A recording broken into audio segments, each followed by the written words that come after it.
추미애 법무부 장관은 지금까지 지켜봤는데 더 지켜보기 어렵다면 결단할 때 결단하겠다고 추 장관이 감찰 인권 담당 부장검사들을 소집할 것으로 알려져 추 장관이 좌고면하지 말고 지휘사항을 신속히 이행하라며 사실상 최후 통첩을 윤석열 검찰총장이 조금 전 공식 입장을 이제라도 장관 지시에 따라 검찰총장이 지휘를 회피하고 수사팀이 독립적으로 수사할 수 있도록 한 것은 국민의 바람에 부합하는 것이라고. 검언유착 수사를 두고 극단으로 치닫던 추미애 법무부 장관 또 윤석열 검찰총장의 갈등이 일단락이 됐는데 추미애 장관의 수사 지휘를 일단 받아들였습니다. 자, 그렇다면 이제 검언유착 수사 어떻게 진행이 됩니까?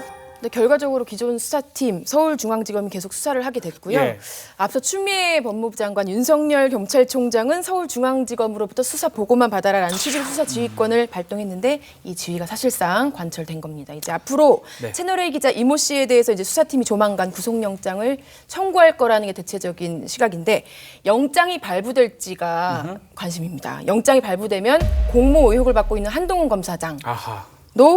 영장 청구로까지 이어질 수 있고요. 예. 만약에 기각된다면 또 한 번 후폭풍이 일 것으로 보입니다. 네, 따지고 보면 검언유착 의혹 수사 법무부 장관이 하느냐 검찰총장이 하느냐 어디서 하느냐 이게 갈등이 시작된 것 같아요.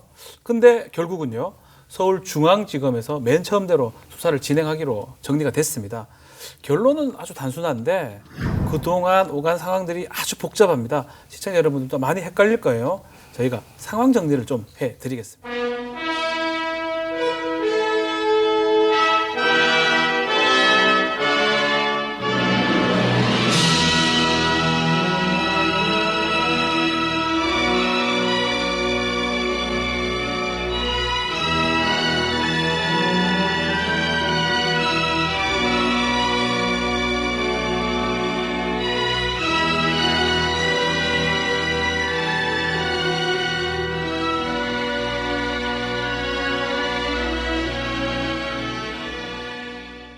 그걸 왜 인권감독실에서 하나?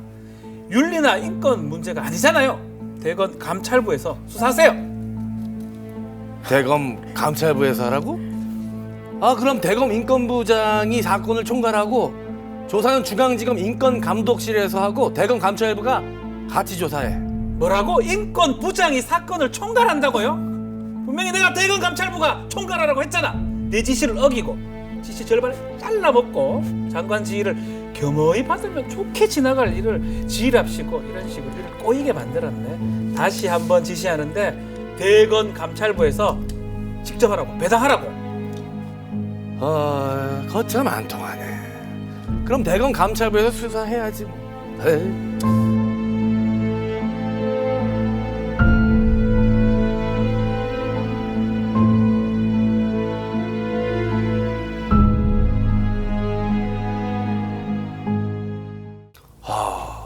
수사팀을 믿지 못해서 전문수사 자문단을 소집해달라고?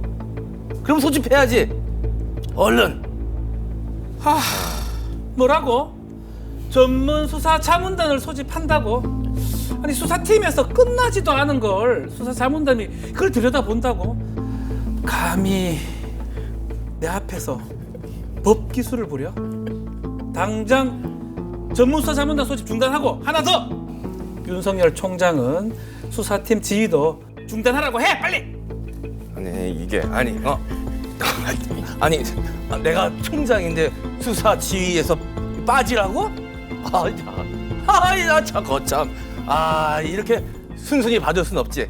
빨리 우리 똘마 아니 저기 뭐냐 전국 검사장들 소집하라고 해.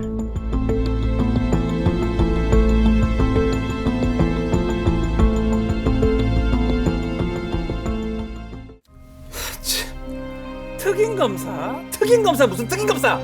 다른 말할 필요 없고 그냥 내 수사 지휘대로 해요. 나 분명히 말했어요. 중앙지검에서 수사하라고. 9일 오전 10시까지 답변하시오. 채널A 사건은 서울중앙지검에서 자체적으로 수사를 하게 됐습니다. 그렇다고 내가 지시를 수용한다는 말은 안 했습니다. 절대 수용이라는 표현은 안 썼습니다.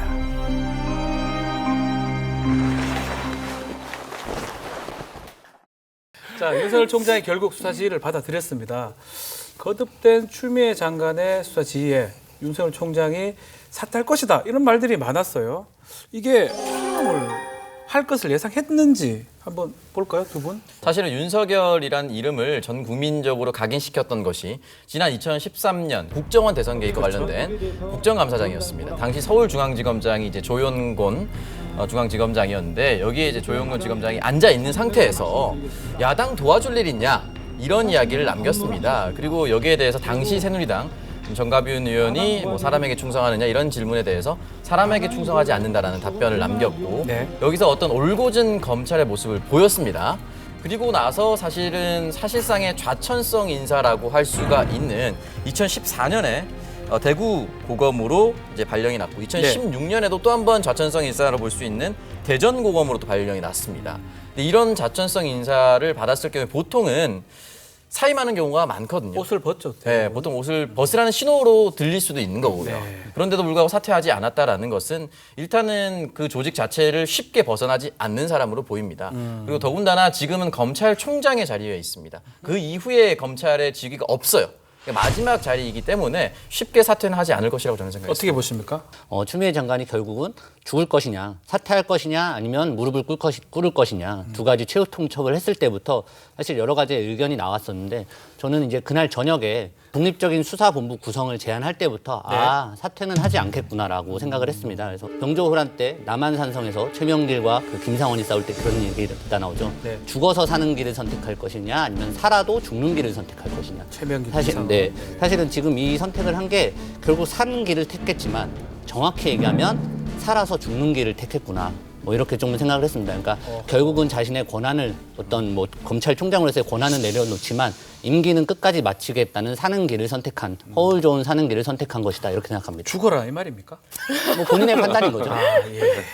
네, 저는 궁금한 게 원래대로 중앙지검에서 계속 수사를 했으면 됐을 것 같은데 왜 이렇게 중앙지검 수사를 다른 방식으로 돌리려고 윤 총장은 했던 것인지 그 이유를 잘 모르겠습니다. 윤 총장에게 어떤 이유가 있습니까? 중앙지검이 뭐가 문제가 있나요? 그러니까 사실 이 사건 자체는 생각보다 굉장히 단순해요. 단순하다고요. 그러니까 한 언론사의 기자가 채널A 이모 전 기자가 이동재 유시민 장관과 관련된 내용이라든지 이런 부분에 있어서 그 사람에게 어떠한 협박 그리고 현직 검사장의 녹취록까지 들려주면서 내 뒤에 누가 있으니까 얘기를 하라라는 협박 강요 미수입니다.